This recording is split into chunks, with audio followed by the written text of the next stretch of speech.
Bonjour et bienvenue à tous. Cette semaine, dans Focus, nous allons aborder une norme européenne.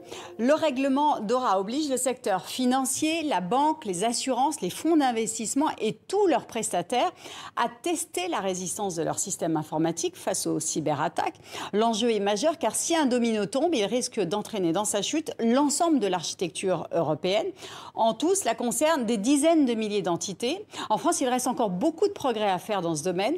Grâce à son moteur de recherche unique, Aleph Networks est capable de fouiller tous les recoins du Deep et Dark Web pour retrouver les données qui ont été volées. Victor Rafour est notre invité. Il faut avoir en tête qu'un hacker, dans sa logique, dans sa méthode de travail, puisqu'ils se sont clairement professionnalisés, va passer 75% de son temps à faire du renseignement, à préparer son attaque. Il ne peut pas faire de renseignement ou de préparation d'attaque s'il n'a pas de données sur l'entreprise. Je vous prends des exemples très concrets. S'il a des accès avec des mots de passe ou des utilisateurs, il va pouvoir rentrer dans les systèmes par usurpation d'identité numérique. Il va pouvoir, s'il arrive à avoir accès à des documents confidentiels, que ce soit des relevés de compte, que ce soit des dossiers d'opérations financières en cours, pouvoir interpeller un dirigeant, un service comptable, un service juridique pour leur soutirer encore plus d'informations pour pouvoir rentrer dans l'écosystème numérique de l'organisation. Aleph, la spécialité d'Aleph, c'est d'être le seul moteur de recherche légal et souverain en Europe qui va vous permettre de rechercher vos données en dehors de votre système d'information.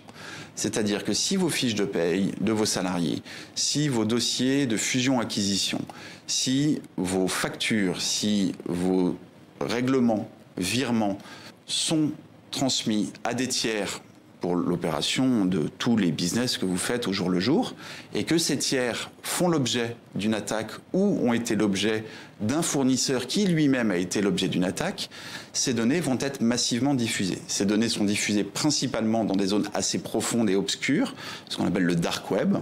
À 95%, les ransomware publient dans le dark web. Et Aleph permet d'aller vérifier si vos actifs numériques sont présents, et s'ils sont présents, dans quel contexte ils sont présents. Aujourd'hui, les ransomware sont multipliés par 2 et on estime qu'il y aura près de 5000 sociétés victimes de ransomware cette année.